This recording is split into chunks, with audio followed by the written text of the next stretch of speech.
Hi, Gareth. Were you happy with the point at the end, considering that? Absolutely not. No.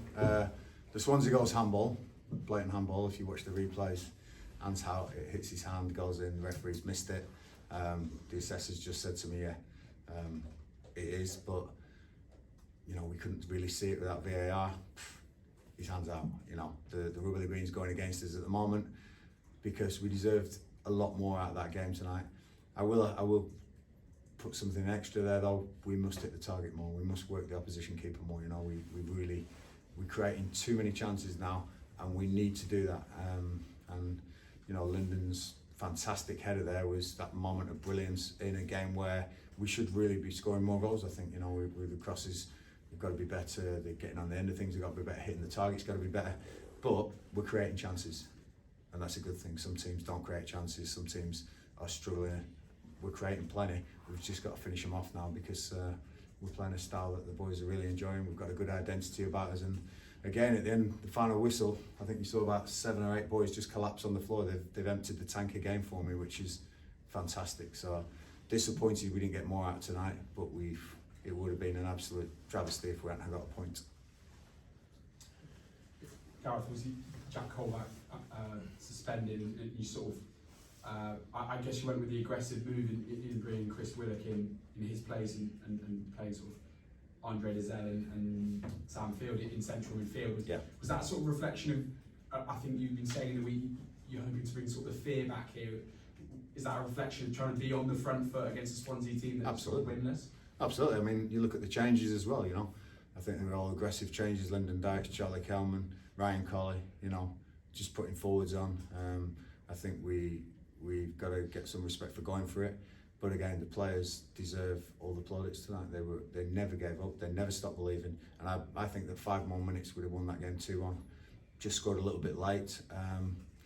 But when I do see the replay in slow motion of the Swansea goal, it does, it does hurt me.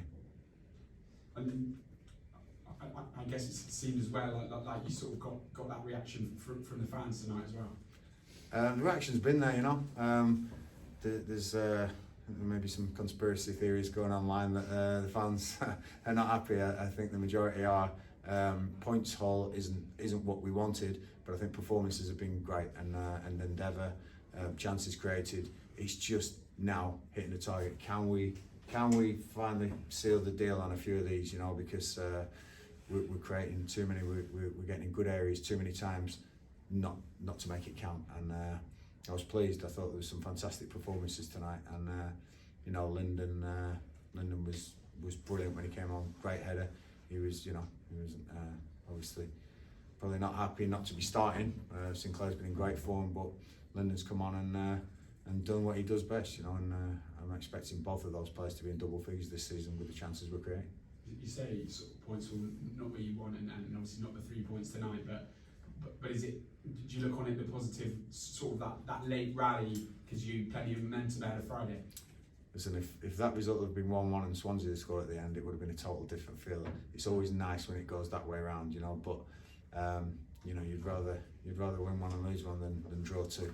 So draws are great, but we need to start putting teams to bed when we're on top like we were, especially second half. Sure, and just one more from me. Sort of some reports going around about interest in fullback Reggie Cannon. Obviously, he's not your player yet. Maybe you don't want to say anything, but any truth to that, or are you actively looking in the free agent market? I think every manager's looking in the free agent market at the moment, and there's a lot of free agent players going on. I think he's been named. I think Chris Martin's been named. There's been a few names flying about, but just watch this space and we'll get the right player at the right price at the right time, and that's what we do.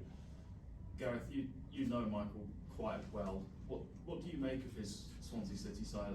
He's a man under pressure. Yeah, they're still trying to get an identity. I think that what has happened as Russell Martin took quite a few members of staff, quite a few players to Southampton with him, and I think that leaves a hole, in something that's been a consistent for a couple of years, and it's hard. It's very hard. I really do empathise with him. I know the feeling.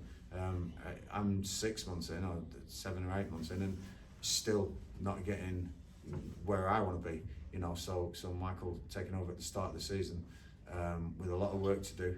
It's hard. It's very hard, and I think think Swansea's expectation is quite high as well, because of what they've done in recent years. So I do feel for him, but he's a good guy and he'll get it right. I know that he's got an identity. He got at both Cheltenham and Barnsley, which the players bought into. I think they just haven't found their feet yet, and quite a few new players haven't gelled quite as quick as he wanted. But no, he's a good manager, and I think that Michael will be a good threat in this championship. Thanks, Gareth. Just wanted to ask, just on the home form, how much of a boost was it just psychologically to get that point tonight after recent results, and even going back into last season? Step by step, you know. We scored at the Loft End. That hasn't happened for quite a while, you know. So, you know, and the fans have been sensational. The support you get at this place when you're on the ascendance is brilliant. And I just want to get more points at home. You've got to start getting points at home. You know, we've talked about this. We are a relatively new team. We're a relatively new squad. You know, there's probably 5 new players in the team from last season, and there's been a big change around here as well. But we're starting to create chances. It's just about sticking them in now. We've got to be clinical in front of goal, and that was the story tonight. Has there been a bit of a mental block because it's been such a long run of results at home without getting a win? Not for me. I go into every game believing we can win. You'll have to ask some of the players whether they have that, but we work hard on them and making them believe. And I think it's coming. I really do feel it's coming. You know, I think we can turn over any team in this league when we're on top like we were. I think we should have got something out of Southampton. Ipswich as well, both home game at Ipswich, away at Southampton. I think once you go away to Southampton and play like we played and create the chances there as well, I think we know that we're a decent side. It's just now finishing off these chances. Is there anything you can pinpoint as to why you've got results away, picked up wins away, but not at home? Is there anything different? No, I mean that was it's quite historic. I think it's not just as my tenure. I think it goes way back, you know, to way before that. And I think maybe the boys felt some pressure at home, but I've tried to relieve that as much as I can.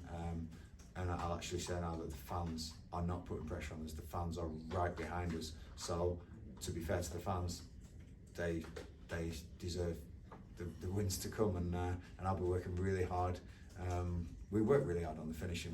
We do work really hard on that, and I suppose that just a bit of luck as well is needed. If that handball is seen, we'd probably win the game 1-0 tonight. And how influential could Ilias Chair be for you over the next few months? Because he has had a big impact today on. Yeah, Ilias is a tremendous game, but I think we expect that from him now. You know, he's week in, week out, a real thorn in the defence. You know, picks the ball up in all sorts of areas. He's got some fantastic skills, and another assist for Ilias. You know, he assisted Kempal on Saturday, and he's assisted tonight. I think that you know, the player he is, keeping hold of him is fantastic at QPR. I can't thank the board enough for you know, backing me and letting me keep the best players here, because I think that we've got a real chance with players like Ilias playing the way he is at the moment. Just finally, looking ahead to Friday, Birmingham lost 3 of their last 4 now. It sort of seems like might be a good time to head up to St Andrews to play them. Yeah, listen, this league, anyone will beat anyone in this league, believe me. I think there's a long way to go in the season. I think the table will change dramatically by the end of the year. I envisage that you know, your teams at the bottom now will find some form at times. Your teams at the top will get beat, like you say. Birmingham looked like a very strong side, and they've lost 3 out of 4. So it is a tough league, the Championship. It's a very tough division this season. We are going to be competitive in this Championship. Keep everyone fit. That's going to be key. But I got big belief in my medical and sports science teams to give me the fittest, best team. And I will mention that, by the way. People have questioned the fitness.